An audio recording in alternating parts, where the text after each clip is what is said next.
Level is wheelbarrow ni how much? So this is the sand that we need to work with. Wheelbarrow ni renga kana. Wheelbarrow is how much? Wheelbarrow.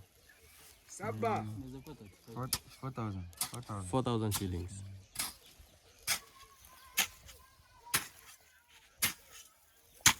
Gan saba. Wendo saba atate wahanga nkorenge. Ake chigoko chikorogora.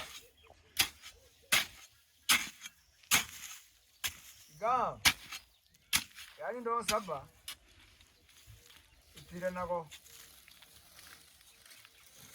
Atate gambe.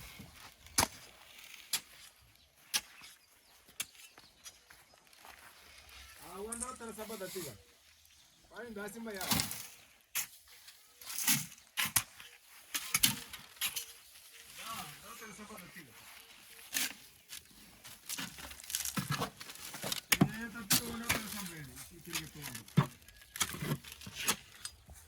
Bakati na kumana migoli ali. Yanga ndio ndo tarasaba tiga. Yeso ni kati tiga tiga.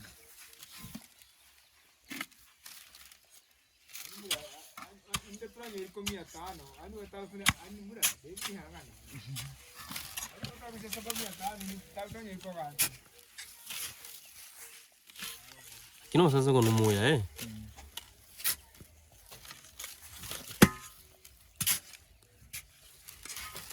Kole.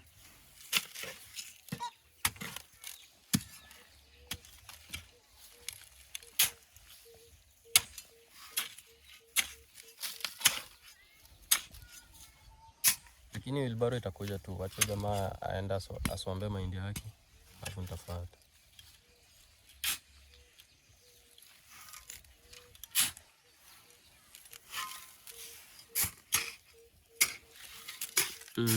Deno huyu mtigire. Nilikutana naye asubuhi. Deno. Hatujakutana na yeye. Nimesikia amekuja kunitafuta nyumbani wakati nimeenda kuona jamaa. Kamtafuta sijamuona. Richard.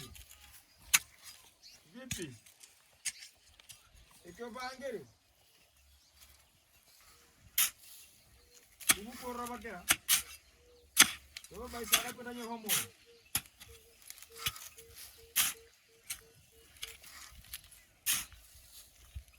Agora tá no ambiente. Não se vê ele nem grava no cabelo. Se tem minha tarde.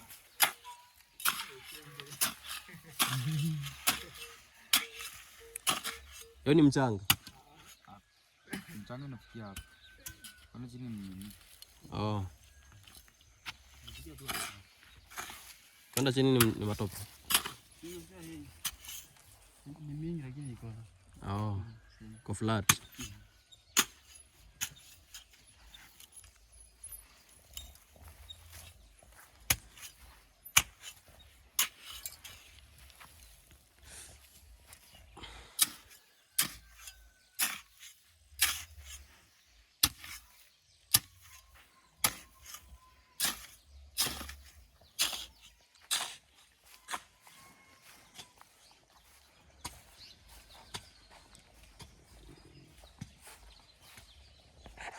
So we are lacking one wheelbarrow to make them two so that the work, can go as fast as we expect it to go. So it's around 9 a.m. now. The 9:56, the masons just arrived. If you go and check my live, I tried to do a live, but it didn't go well because of the internet. The internet here, like the network is so weak. It was buffering for so many times. So that I will have to to install some Wi-Fi. So I want to appreciate everyone who is watching this video. Please go ahead and subscribe. This is Evara. Welcome to Evara Lifestyle. And today we want to commence our work on plastering. Ndani mtu namukoroge. Good morning. Good morning. Morning too. Morning. Welcome.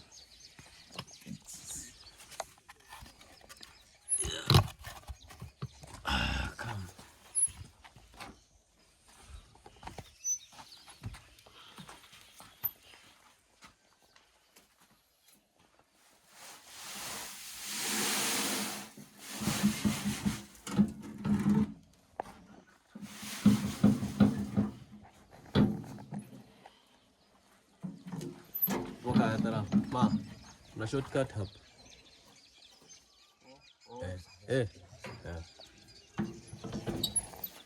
So I'm telling him to use this house here to pass so that you know it is they are bringing the sun from a bit far. They have to go around like around the homestead. So today, mom is not around. I only have my sister-in-law. So she's the one that will be cooking for us today. My mom went to my brother's place. I have an elder brother. We are 5 brothers by the way and 3 sisters, so we are 8 of us. So all my elder brothers are in their respective homes. You know, they all moved out from here. We only here like now 2. If you watch my other videos when we were eating at that tree there under that tree, I was also having my brother beside me. So if you saw a car the other day when I started a video, there was a car parked here, just here, a Pro Box. Yeah, so that belongs to him. So he took that car on loan. I think right now he has finished paying for it. And let me wipe this camera. You know, when you take a car on loan and then you put it on road like a PSV, it transports people from Migori to Sirari. We are just at the border between Tanzania and Kenya. So, you know, that gives you an earning of like $30 a day. And in a month, you are required to pay like $300. So at least sometimes you can afford, sometimes, you know, when life is high and sometimes life is low. So welcome back to this channel. I hope you've watched all my previous videos. We are trying to catch up because we went for like a whole week without posting. So I'm still working on the home, like our small house here, on its renovation and all that. So today, as I told you earlier, it is plastering time. So this work was supposed to start at exactly 7 a.m. East African time, but it delayed because the masons were still gathering themselves back at the market center. So I don't live here by now, but that's what we are working on, so that we come and live here and evade all those paying rent and all that. So my heart goes out to everyone who has been supporting me. I'm very excited, you know. I've never done any building or construction process in my life. This is the very first time, so I really appreciate for everyone who has a hand on this beautiful project. So guys, please go ahead and subscribe if you haven't subscribed. We are on road to 3K before February ends, and today is on it's 10 a.m. now, and 10 a.m. and it's on a Wednesday, 28th January 2026. So go ahead and subscribe if you haven't subscribed. It's only you that you are waiting, the one that you haven't subscribed to you. So that's what is going on today. Please stay in the video and let's see how this comes out. So bigari bila nkamuzi 12 elfu tatu. So 12, they're going to measure 12 wheelbarrows and use, for 12 wheelbarrows, they use 3 bags of cement. 12 wheelbarrows, 3 bags of cement. So I have 10 bags of cement. So that's 36, like say 36 wheelbarrows will consume 9 wheelbarrows, yeah? 9 bags of cement, sorry. So the quotation still says that I'll need to buy some more bags of cement because we'll need also to plaster the outside here, because the inside will look so good, and I'm excited that I'm dying to see the outcome, yeah. So if you're out there and you wish to support also, so that we get the outside of this house plastered, I would really appreciate, you know. So the window panes here, they all fall like you will see in my live. I explained it. There was a force where, you know, we were implying a force. We were connecting these walls. George, mbuya bag kore ilitengenezwa vizuri. Walijaribu. Sasa hizo nafasi zimebaki ni za kuchapia tu cement. Sasa hii tu ndo hatukutengeneza vile ulisema. Lakini sasa kwa sababu hapa nitaweka pazia hadi hapa. So wewe hapo utachapia tu utaribuya tu kama itakubali. Na shida. Hii mtu ukichapia cement inapasuka. Inapasuka. But jaribu tutachapa tu cha cement. Lakini tawana venda kwa. Sawa. Lakini hata ikipasuka tafanya tu skimming vizuri alafu tapaka rangi. Sawa. So he told me to put a frame here, you know, so that it will be beautiful and easy for the cobra process. But that's another expense, yeah. So I have to plan on it, but I will do it, yeah. So I've told him to work on it, to try and plaster it in a good way so that it comes out. But very soon we are going to work on it. So this bike here belongs to my bro, William Chacha, the brown one. So it is still really intact, only that a few things are missing. So it would really be of help when we move to the village here. I'll make sure we repair it so that it will be helping in, you know, logistics and taking Bruno to school and back, you know. So that's why it is still preserved here. Nothing has ever been like taken from it. No spare part has ever been taken from it. It's a TVS.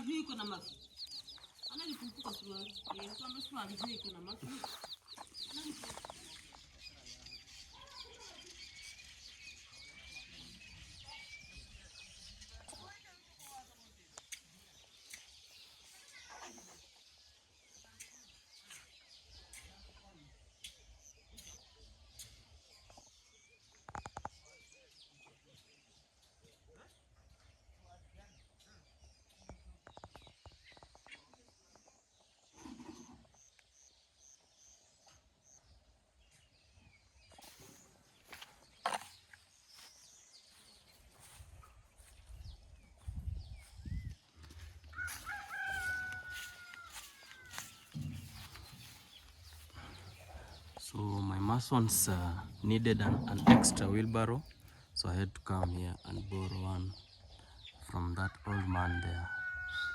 So we're gonna have 2 wheelbarrows, yeah? This one is a very strong one. So let's go.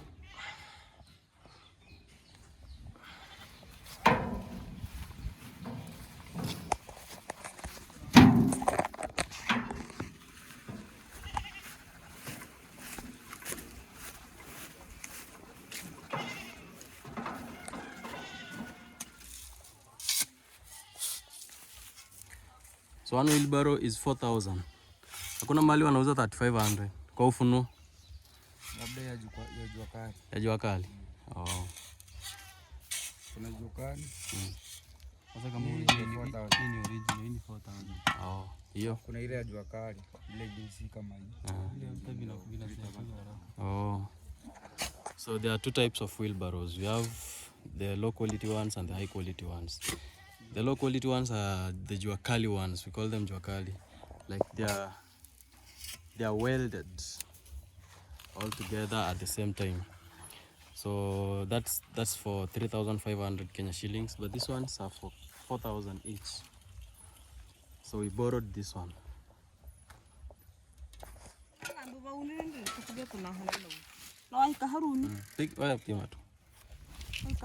Yaani unipime unirushe TikTok. Sikurekodi, wewe unaona na kurekodi hapo. TikTok. Sio Wewe mweke. Weka. Ya kwako. Ya kwangu. Yo mtakuirua maana wewe hicho. Singi sana.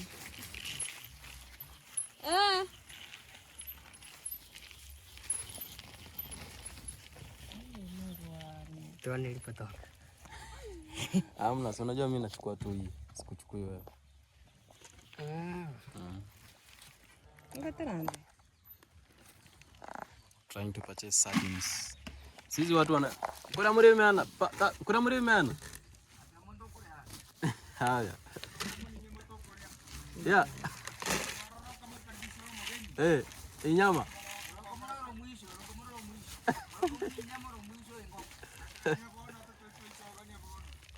Sawa. Kabeji ya awali. Kabeji umesikia? Awali kabeji. Ikira kana bekele churi vile. Yaani eriyo bohene. Ikira kana ngutini. Sina huyu. Unachukua M-Pesa? Napima gorogoro moja. Kwani sibebe M-Pesa?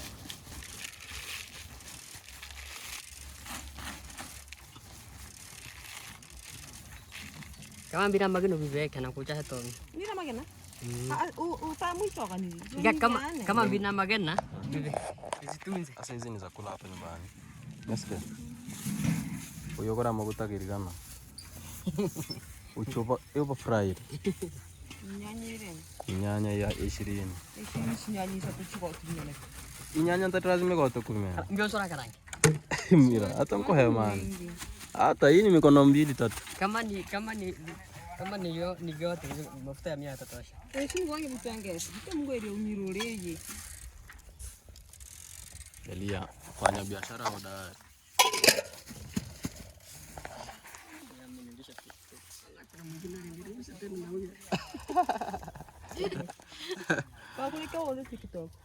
So you're trying to buy sardines here for lunch, and you see all of this is $3, 300 shillings. 150? 300? Oh, 300 is 300 shillings. All this. So this will be enough for 2 days, 3 days. Ama namna gani? 2 days. 2 days. This is what?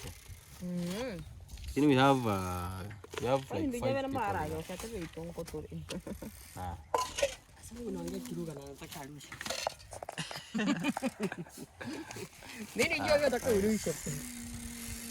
Sawa.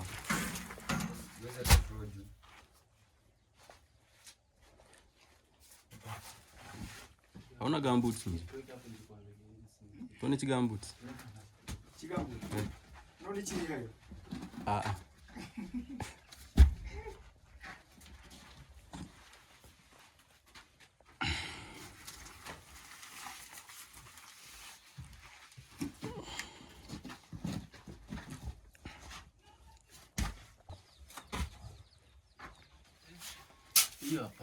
Hiyo itaweza. Ama chukua jembe. Banga toka tunere. Yako hare ya kustraightenisha. Sasa kabichi kwa nini chino? Hicho kidisi kidogo. Sawa. Tatafutia watu chachage kurima. Nagini gya ko banga wako.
Nisema kwa leo ni 600.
Kuna sehemu ya kupita.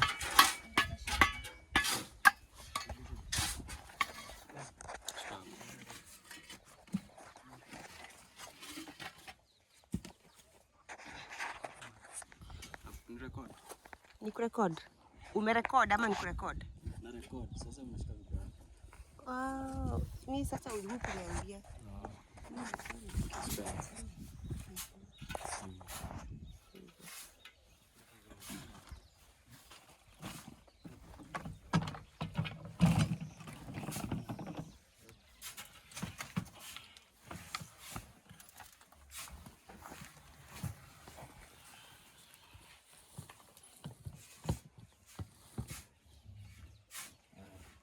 Kuna kuja. Unapita hapa. Sawa. Unaona kweli. So she has eye problems, so I'm directing her on how to pass here because she's the one who is bringing water. Utakuwa unafika hapa, unainama kidogo. Haya. Pita basi one. We have our cement ready and mixed.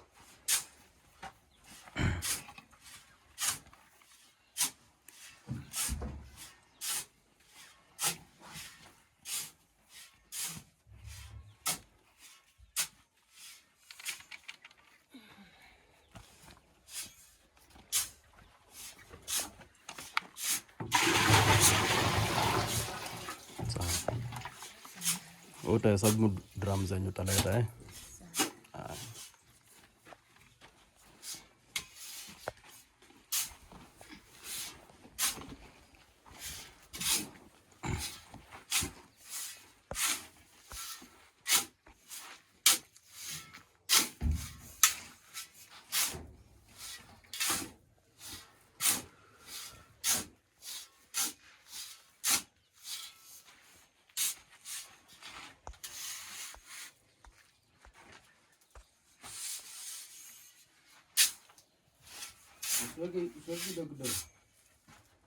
Teka yote.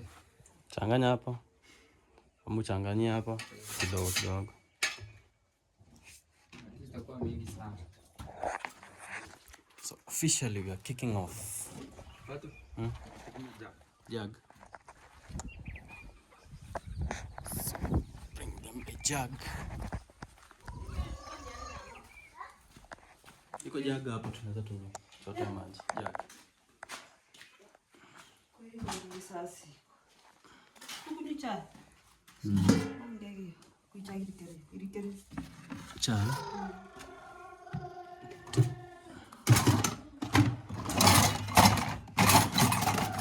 Mata kwa ni. Mancha kwa kara problem. Kwa nini utahila kile unakuja kusotua ina? Pelekea mzee hii achote maji. Ukaya hapa na ambapo ndio kama mafuta. Sasa hii tunakuja. Niambie peleke. Chupa iko wapi? Iko wapi? Things like these are very dangerous. Kwani umetupa nje?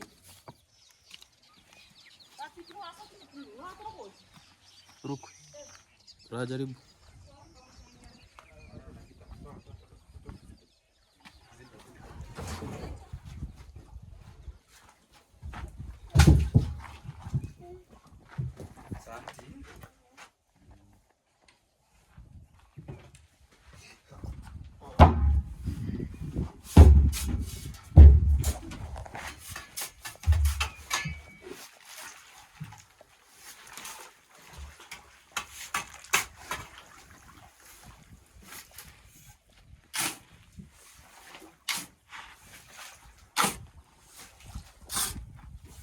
Ni kama bebe straight Tako iweke kwa straight. Haiko straight.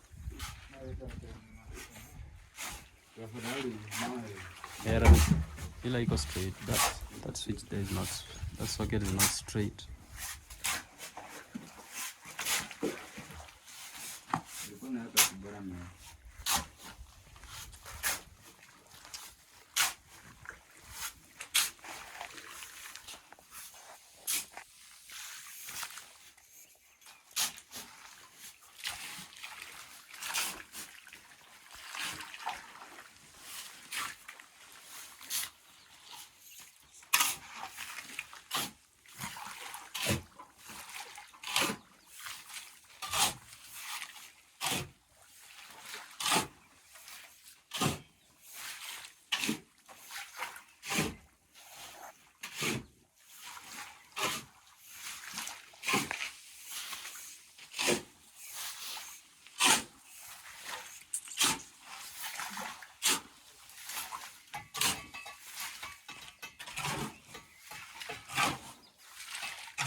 Torch. Nizime torch. No. Umeiona.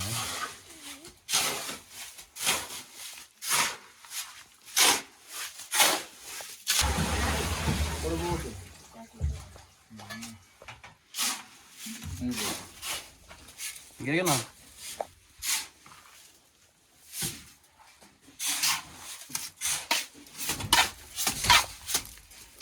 Our lunch.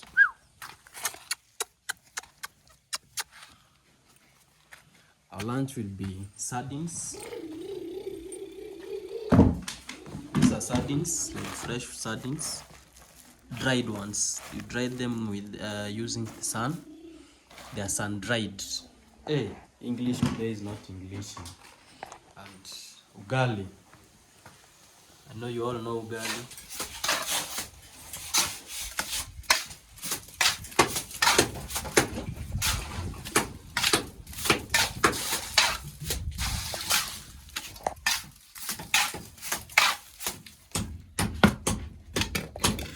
Everybody and Okay.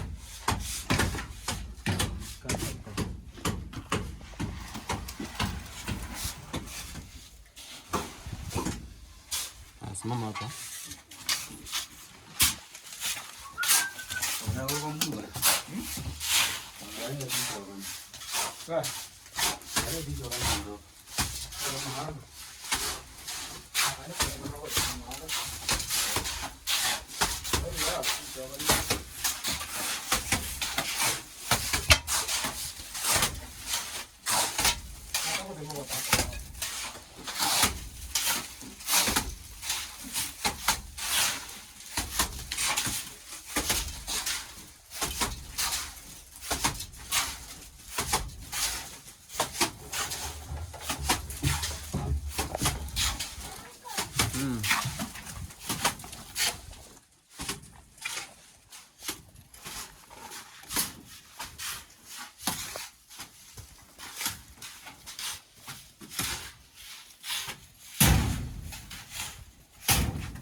Daw. Daw. Yeah. Nasokoro. That's kuro. Dada.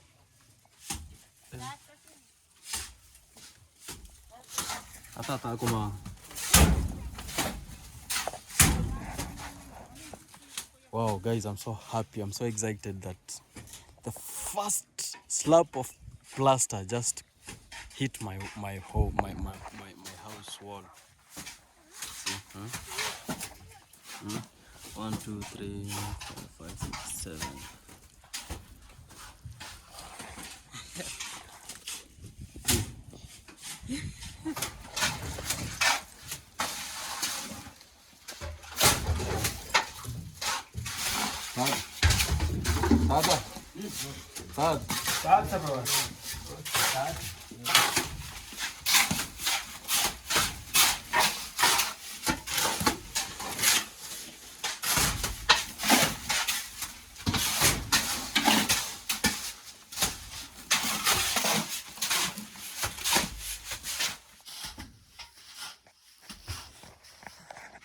Yo, so the work has started, yeah. So we've started plastering the house.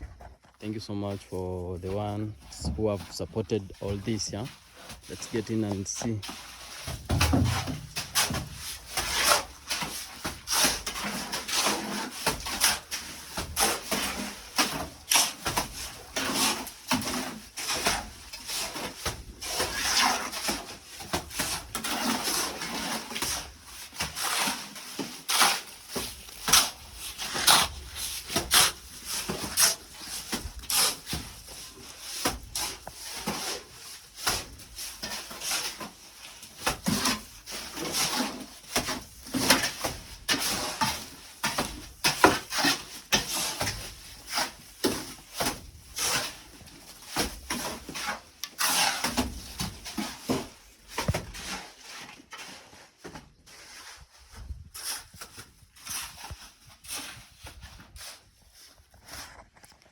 So very soon we're going to have our house ready. So I would really want to appreciate everyone who has been with me, like since we started this, yeah.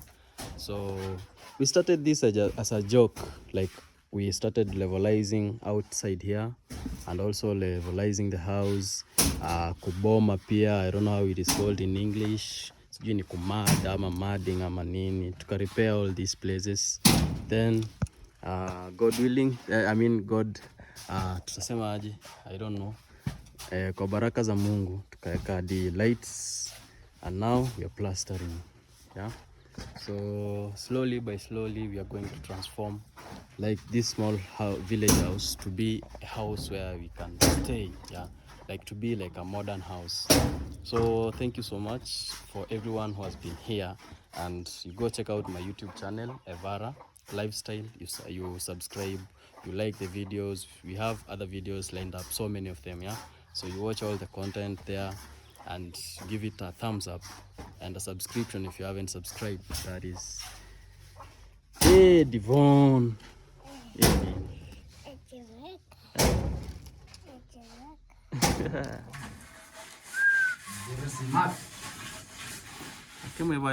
Straight. It is straight like I wanted.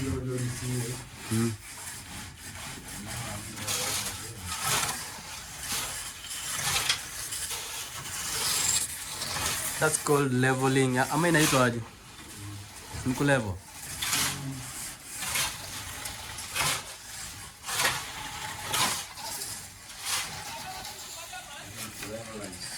Levelize, yeah.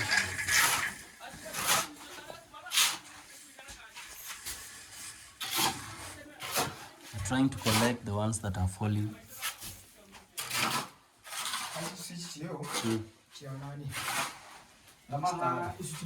Chabe.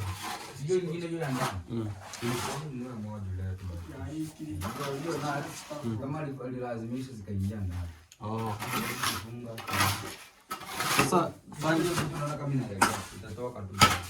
Sasa nyinyi pigeni tu muitengeneze vizuri.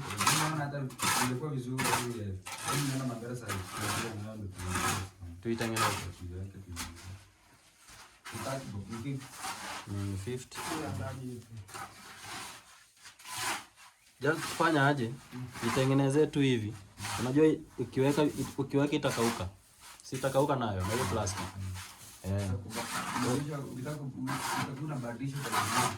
Tanunua nzima yote. Tengeneza tu yenye iko. So they're saying the socket box, this switch box, it's like it's very, how do we say?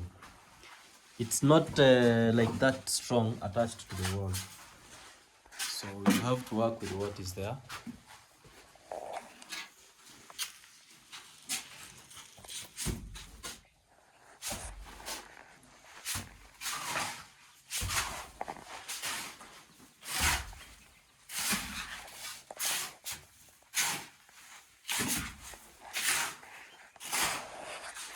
Wow, so everything is going on like that, and I really appreciate, yeah.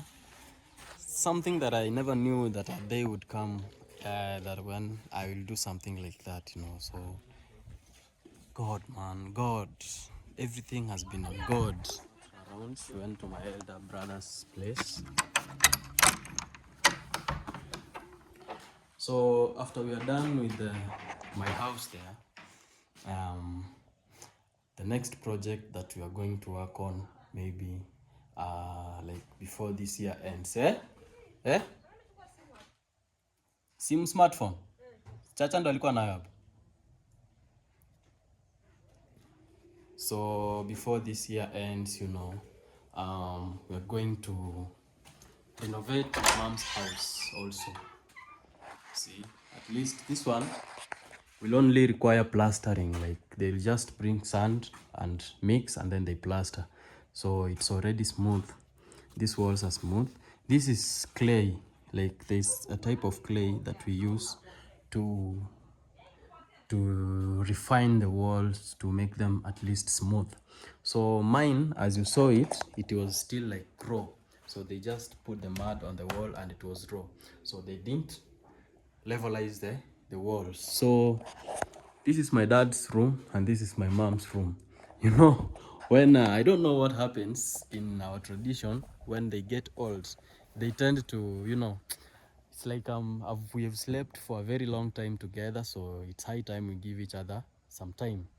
So most of our parents in our African tradition, most of them, they could be sharing a bedroom, but they're so old that they don't want to share a bed. I don't know why. They could have one bedroom, but they have two beds. So mine here, when my bro was building this house, my dad and my mom suggested that they both have two separate rooms because I feel maybe they all need space or what.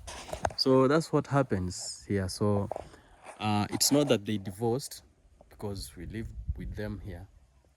I think there comes a time when you feel you need more space and you are getting old, so you don't need to you know, sometimes I'd say women need attention until when they are old. So I always see how my mom and dad behave, you know, at home here, and I'm very sure my dad just wanted space. Women could be very dramatic sometimes, so that's why they sleep like apart from each other, but they're raising one family. So my mom has her room and my dad has her room. Both have their beds. So in our African tradition, sons, us like the male children, are not supposed to go beyond their mom's bed. Like your mom's bed should be the end. Okay, once you get out of that place and you've adulted, you've been circumcised. Circumcision also is a way of passage. Like you need to be circumcised, like to elevate you from being a boy to being a man. So that's what happens. Once you are a man, you are not supposed, and it is a curse if you are found in your mother's bedroom, according to our African traditions. So we are not supposed to enter there. Only that me, I'm the last born, so people still think I'm still so young, so you could find even my sister-in-law or my brother or one of my sisters, they can decide to send me to my mother's bedroom. So as I'm going is when they remember, oh, come back, man. Like, come back, you're not supposed to go in there. Or sometimes I used to find myself in my mother's room, because you know we have a closer relationship than the others, because I'm the last born. So she stayed with me, like she nurtured me like for a while, just how will I put it, than than all my other siblings. So for me, sometimes I don't find it weird going inside, but at the back of my mind, at the back of my mind, I know I'm not supposed to go inside there. So that chapter is closed. Once I have my house done and I will be around the village here, there's no stepping my mom's village. You know, there are some African sayings that have meaning until they don't have meaning until you reach that age, or you get yourself in a situation that needs you to do something that tradition calls upon, and at that time you can't afford to do it. Because, for example, during circumcision period, it is it's something that happens wholly. Like when it comes time for circumcision, you are told with by our we have elders that spread the news, and it is done after, I think, 3 years. So there is how will I put it, there is a way they say that a woman is not supposed to go to that place where boys are circumcised when her hair is plaited. So when I was young, there was this scenario that happened when a woman went to receive her son after he had been circumcised. So this woman had not unplaited her hair. Her hair was still intact, but she had covered her hair with a cloth. But spirits work beyond even opaque objects, so spirits can see inside. So I really wondered. So we were just shocked to see an elder of ours. He went, approached the woman like immediately, and told her, tomorrow morning you come and see us at our base there. So the woman went the following day. You have to go, you must report there. The first fine you are fined is a cow and a goat. Okay, so they are sacrificed, and if that sacrifice doesn't go, or it does not be accepted, the doer of the action is the one who is supposed to be sacrificed. Now, that error of sacrificing a human being by slaughtering them or beheading them passed a long time ago. Right now, you can't do that in the society. But what they do, they just tell you to go home if your sacrifice that you gave out was not accepted. So they just tell you, go home, we will sort this out. That lady didn't finish 4 days. She was gone. She died. Like a natural cause. You can't even sue the elders. You can't sue anyone. You know, nobody was closely related to that death. So nobody was sued, nobody was arrested. Yeah, so you just lose your life that way. And you know, life in this world, we only have one bar of life. If you die today, you won't wake up tomorrow and forever, and you are going to die for a very, very, very, very long time, unless you believe in reincarnation, like the Egyptians. The Egyptians believe in reincarnation. You could go away as a human being but come back as a chicken, like this. Oh, this chick, she's very beautiful. Yeah, so you could go away as a human being, you come back like as a dog. So the best thing is to believe that God exists. You know, if you don't believe that God exists, hey, my friend, you are on the bad side. Whether you're a Christian or a Muslim, you should always remember that God exists and God is coexistent. God is omnipresent, okay? Yeah, so all those traditions and customs, they are always there, and they are always there, like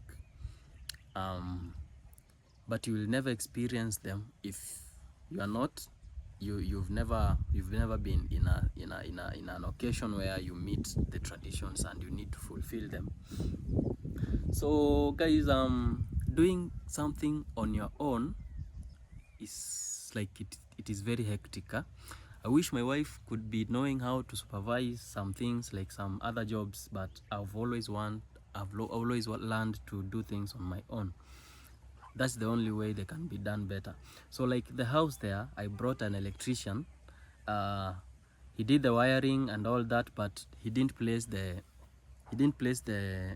switch boxes like in position where once they plastered, when they come to plaster the house, they won't interfere with the switch boxes. So there is a switch box there that we are going to repair, and they are telling me I have to go to town and come back with the switch box. So sometimes I get tired, but you know, I just have to do it, man, because that's life, and the life is full of challenges, and when you're in challenges is when you know that you are alive. Yeah, there's a post that I posted on Facebook saying every challenge is a reminder to remind you that you are alive and you are living. So you need to deal with the challenges.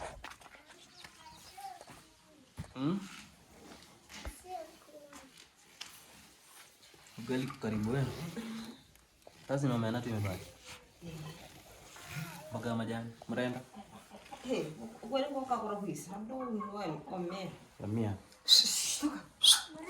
I'm asking if we can get okra. Okra is that vegetable you eat, like it pulls, like I don't know how to put it. It is sticky, very sweet.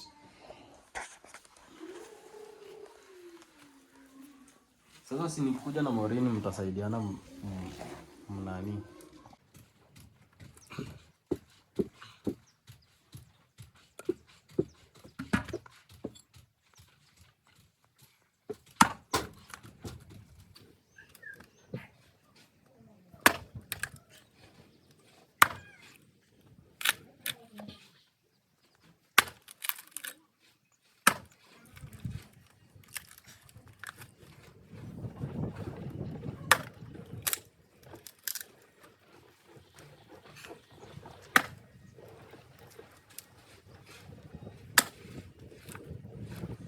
We needed firewood, man, to cook lunch, and I had to come through.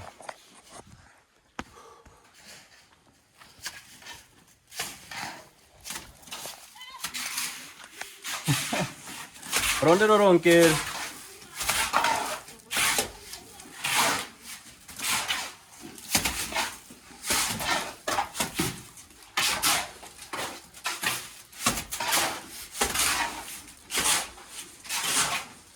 There are some places here that are falling down.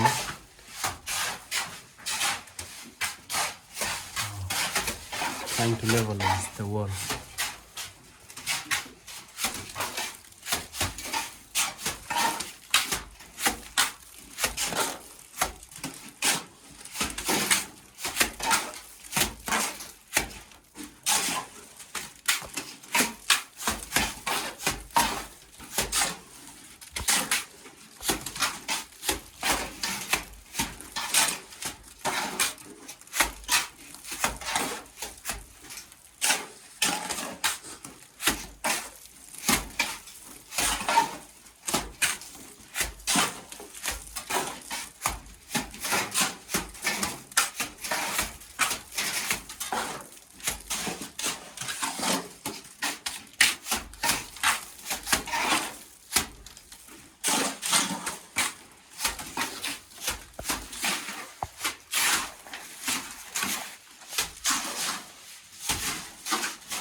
can't wait for this house to, you know, I can't wait for them to finish. I really can't wait to come, yeah, and live here, yeah. So I can't imagine how it's going to look like out here once it is plastered. The inside is starting to become very beautiful. I didn't expect that. Look at this. The inside. Then outside here, we have a plan of instead of plastering, we're gonna use a rough cast. Yeah, because plastering will need me to paint the outside wall with some paint, but if I use plaster, like how they call it, like a rough cast, yeah, it's going to be more beautiful. Kita no. Alijua mate. Wote mehan. Itu kalau higi sukong kata-kata. Kita mau mana mau.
Time to prepare our food, which is sardines. We're frying them now. Eka nanti kau berapa biasa? Kita biasa punya tu. Ini jom. Apa saja kau bisa barang. Oh, tu mana cincang apa? Nak tu apa ni? Tim Ini cincang. Ini apa tahan? Cacat tahan. Cacat aja kurang ya. Butiku. Acha na dad.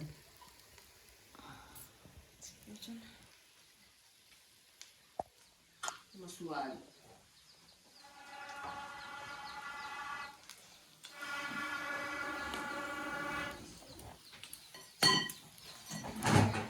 Wewe. Kana kuhira bidarahi. Kenapa? Toka shule.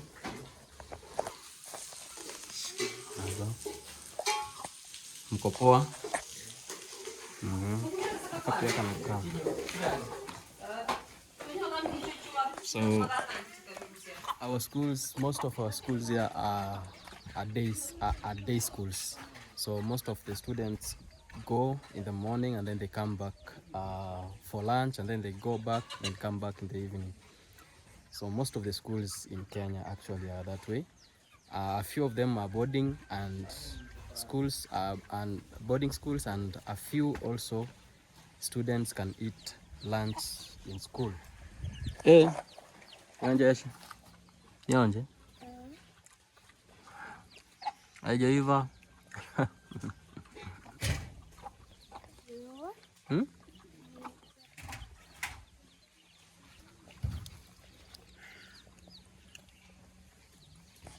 When you see smoke coming out of a kitchen at these hours of the day, you just know it is lunch o'clock. So the sardines. Ushaanza. Kila mtu apate. Mpea di popi. Anaitwa popi. Anaitwa na kama nyama amuitangu paka jini. My guys are in here, so I'm going to join them. Tatawanza kwenye mcha.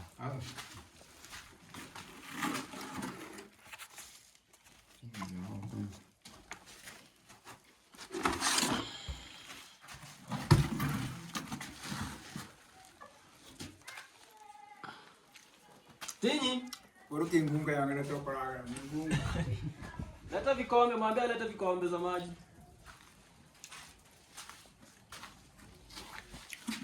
Iyo bakure baraga nikime menera raga.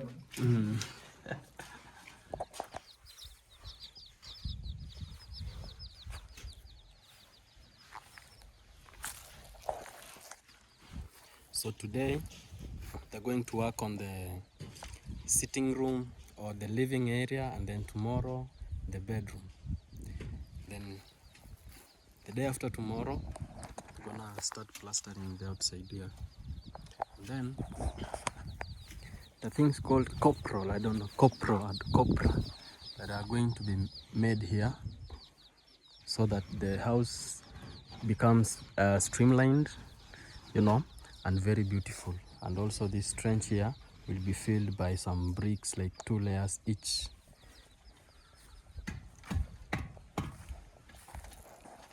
So my masons are, I don't pay them per day like the other guys, so it was a contract that once they finish, so I paid half, and then after they finish I clear. Okay, that's what's going on.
Ini kamu semua bosok ya, semua hari. Nah, kon hal tadi mir.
So good.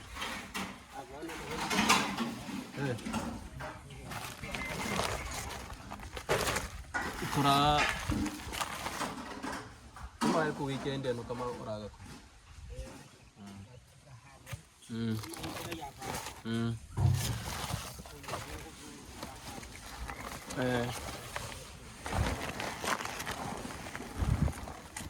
Kaya home kabure mbure ta vincha. Sawa.